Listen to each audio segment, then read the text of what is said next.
मेरा प्रणाम प्रणाम को स्वीकार हो। हमें मंच महोदय से अपने गुरु शिव का चर्चा करने का आदेश हुआ है। अपने गुरु शिव का चर्चा लेकर अपने गुरु शिव के चरणों में उपस्थित हूँ। देखिए, हमारे गुरु महादेव हैं और महादेव जगत का गुरु हैं। वेद में तो लिखा हुआ था ही, जगत गुरु नमस्ते ब्रह्म शिवाय शिवदाय चो। वेद तो बोलता ही है। वेद में लिखा हुआ ही सिर्फ रह गया कि शिव जगत गुरु हैं। किसी ने बताने का काम नहीं किया कि शिव एक एक व्यक्ति का गुरु हो जाएगा। यही बताने के लिए साहब ने अपने जीवन का एक पड़ाव खत्म कर दिए और अपनी सारी खुशियां को निछावर कर दिए कि शिव जो जगत गुरु है, शिव जो गुरुओं का गुरु है, वो नहीं जानते थे। वो ना तो वेद पढ़े ना उपनिषद पढ़े। वेद तो बोलता ही था कि तुम त्रिभुवन गुरु वेद बखाना। हे गुरु, तुम तीनों भुवन का गुरु हैं, गुरुओं का गुरु हैं। साहब ने कहीं लिखा हुआ नहीं देखा और नहीं पढ़ा, लेकिन साहब का मन था तांत्रिक सीखने का।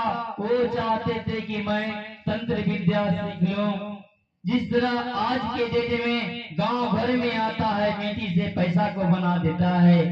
साहब ने वो चमत्कार सीखना चाहा, लेकिन वो चमत्कार कुछ क्षण के लिए था। साहब ने 14 गुरु बनाए, सबसे धोखा खाए। शिव को गुरु बनाकर साहब ने जग में साबित कर दिया कि शिव जगत गुरु हैं। शिव एक एक व्यक्ति का गुरु हो सकते हैं। शिव को अपना गुरु बनाया जा सकता है।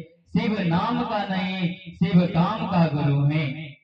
तो साहब ने अपने मनों से जादू टोना सीखना चाहा और महादेव ने अपने कलाओं से अपना कला सिखा दिया।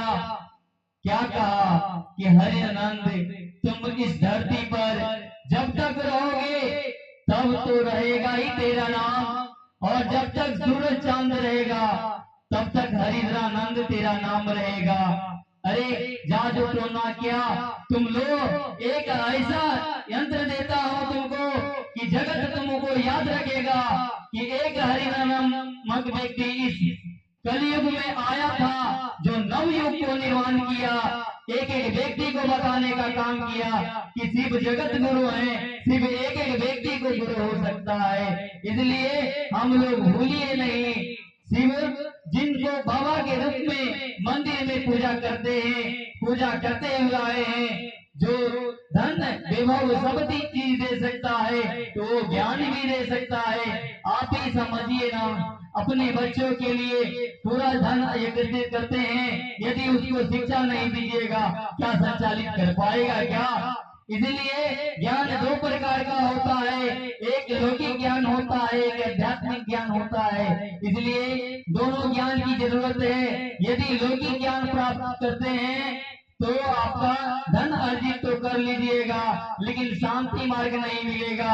और शांति मात्र भगवान शिव को अपना गुरु बनाने से मिलेगा। भगवान शिव को अपना गुरु यदि बना लीजिएगा, वो गुरु रूप में ज्ञान भी देते हैं और जीवन जीने की कला बताते हैं। जीवन जीने की कला तो बताते ही बनाते हैं। ये 3 सूत्र करते रहिएगा। ये साहब ने उनसे गजवा लिए कि जो आपका शिष्य होगा और जो आपका अपना गुरु मानेगा, ये 3 सूत्र को करेगा, उसे 3 चीजों को कमी नहीं दीजिएगा, रोटी, कपड़ा और मकान। आज सचमुच में जो शिव का अपना गुरु बना लिया है, ये 3 सूत्र को कर रहा है, जीवन में अनुभूतियां प्राप्त कर रहा है। आप भी शिव को अपना गुरु बनाइए। आप भी देखिए कि शिव सचमुच में नाम का नहीं, शिव काम का गुरु है। और गुरु रूप में ज्ञान देकर आपको अनुभूतियां प्राप्त कर देगा। आपको भय नहीं उत्पन्न होगा, आपको संकट से डर नहीं लगेगा। आज हम लोग ऊपर जो थोड़ा सा काल ग्रह आ जाता है, हम लोग पंडित जी से पता लगाने चलते थे कि पंडित जी ये ग्रह आ गया कैसे खत्म होगा। पंडित जी बोलता था कि रुद्राभिषेक करा लो, अब वो कराने की जरूरत नहीं है। हमारे गुरु महादेव हैं, ये 3 सूत्र करते रहिए, वो गुरु रूप में ज्ञान भी देते रहेंगे और सारे कालों को संकटों को वो ध्वस्त कर देंगे।